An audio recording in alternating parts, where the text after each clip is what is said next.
وعن ابي ذر رضي الله تعالى عنه قال اتيت النبي صلى الله عليه وسلم وعليه ثوب ابيض وهو نائم ثم اتيته وقد استيقظ فقال ما من عبد قال لا اله الا الله ثم مات على ذلك الا دخل الجنه قلت وان زنى وان سرق قال وان زنى وان سرق قلت وان زنى وان سرق قال وان زنى وان سرق قلت وإن زنى وإن سرق قال وإن زنى وإن سرق على رغم أنف أبي ذر فكان أبو ذر إذا حدث بهذا قال وإن رغم أنف أبي ذر متفق علیہ.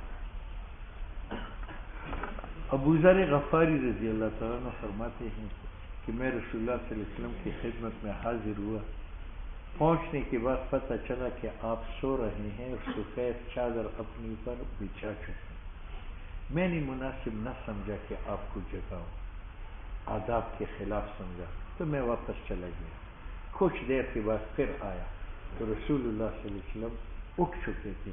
تو مجھے فرمایا کہ ابو ذر آپ کو ایک بات نہ بتاؤں؟ میں نے کہا کہ رسول اللہ ضرور بتاؤ. فرمایا جو مسلمان لا الہ الا اللہ پڑھے وہ جنت میں جائے. تو میں نے سوال کیا یا رسول اللہ اگرچہ وہ زانی ہو چور ہو؟ حضور نے فرمایا اگرچہ وہ زانی ہو چور. پھر میں نے کہا یا رسول اللہ اگرچہ وہ گلی مگو زنا اور چوری کرے؟ حضور نے فرمایا اگرچہ وہ زنا اور چوری کرے. پھر میں نے ذرا تعجب پوچھا وہ ان زنا و ان سرقہ؟ حضور نے فرمایا وہ ان زنا و ان سرقہ علی رغم انفی ابی ذر، ابو ذر کی ناک خواہ کا لولو تمہیں کیا ہے خدا کی رحمت روکنے والا، یعنی باوجود زنا اور چوری کے وہ جنت میں جائے گا. عن ابی ذر قال اتیت النبی صلی اللہ علیہ وسلم، میں حضور کی خدمت میں گیا. وعلیہ ثوب ابیض، آپ پر ایک سفید چادر اڑی ہوئی تھی. وہو نائم، آپ سو رہے تھے. ثم اتیتہ، میں گیا تو پھر واپس آیا.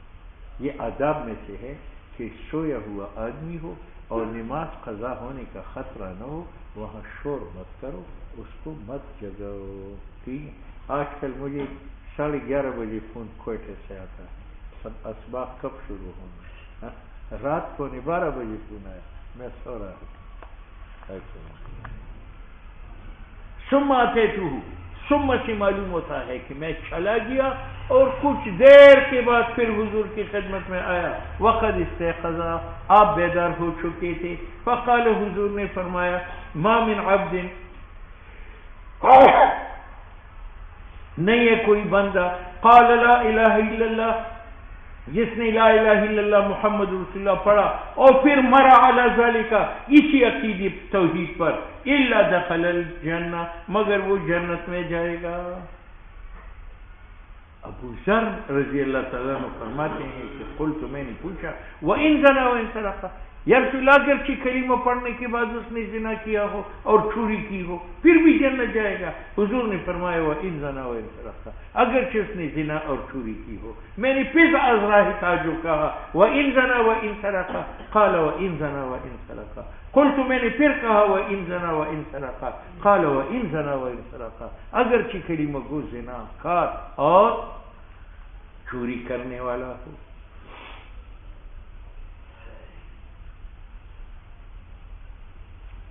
اس پر ملا علی قاری نے مرقات میں ایک اعتراض کیا.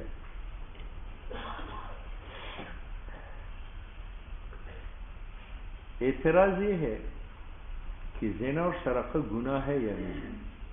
اگر گناہ ہے تو پھر ابو ذر غفاری کا سوال ٹھیک ہے کہ گناہ سے وہ پلیت ہے، وہ کیسے جنت میں؟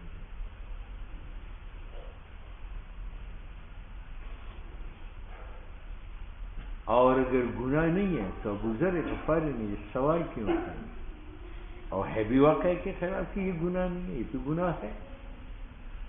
تو قاری نے اس کا جواب دیا ہے کہ زنا اور سرقہ گناہ ہے، لیکن ابو ذر غفاری نے حضور کی ارشاد کا مطلب نہیں سمجھا. حضور نے فرمایا کہ کوئی بندہ لا الہ الا اللہ پڑھے الا دخل الجنہ، جنت میں جائے گا.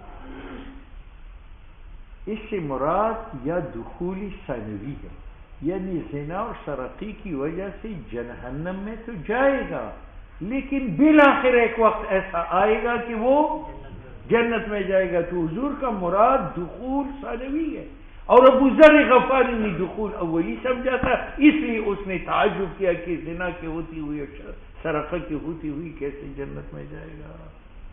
ٹھیک ہے, تو ابو ذر غفاری کا تعجب اس وجہ سے تھا کہ اس نے دخولی جنت سے مراد دخولی اولی لیا تھا.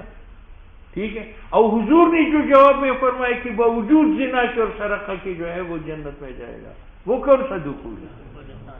ٹھیک, ایک جواب. دوسرا جواب کہ نبی علیہ السلام نے جو فرمایا تھا کہ باوجود زنا اور چوری کی جنت میں جائے گا بشرط العفو من اللہ, کہ اللہ تعالیٰ اس کو معاف کرے, کیونکہ قرآن نے بتایا ان اللہ لا یغفر ان یشرک بہ ویغفر ما دون ذلک, شرک کے علاوہ ہر گناہ معاف ہو سکتا ہے. تو حضور نے جو فرمایا زانی اور سارق جو ہے وہ جنت میں جائے گا بشرط العفو, اور ابو ذر غفاری پر خوف خداوندی غالب تھا, عفو پر نظر نہیں تھی, اس لیے وہ تعجب کر رہا تھا کہ زنا تو رکاوٹ ہے, یہ کیسے اس کی ہوتی ہوئی وہ جنت میں جائے گا. بات سمجھ میں آ گئی؟ دو جواب. علی رغم انف ابی, بس دوسری بات اس مسئلہ میں اختلاف ہے کہ مرتکب کبیرے کا مخلد فی النار ہوگا یا نہیں ہوگا. تو خوارج و معتزلہ کا مذہب یہ ہے کہ جو مرتکب کبیرے کا ہے وہ مخلد فی النار ہے. اہل سنت والجماعت کا مذہب یہ ہے کہ مرتکب کبیرے کا جو شرک کے علاوہ ہے وہ مخلد فی النار نہیں ہے. ایک وقت آئے گا کہ اللہ کو جہنم سے نکالے گا. یہ دلیل اہل سنت والجماعت کی دلیل ہے. کیوں؟ سرقہ اور زنا کبائر میں سے ہے, اس کے باوجود حضور نے فرمایا کہ یہ مرتکب کبیرے کا جنت میں جائے گا. معلوم ہوا کہ یا تو اللہ معاف کرے گا یا معاف نہ کرے جہنم میں بھیج دے گا, پھر بھی اپنے فضل سے ایک وقت نکالے گا. جب نکالے گا تو وہ خلود پہ نار باقی نہ رہا. ٹھیک ہے, یعنی دو بات. علی رغم انف ابی ذر, خاک آلود و ناک ابو ذر, یعنی یہ آپ صلی اللہ علیہ وسلم نے عتاب فرمایا ابو ذر غفاری کو کہ اللہ اپنی رحمت کی لپیٹ میں زانی و سارق کو لے کر جنت پہنچاتا ہے, تمہیں کیا ہے, تمہاری ناک خاک آلود. لیکن ابو ذر غفاری حضور کا صحیح عاشق تھا.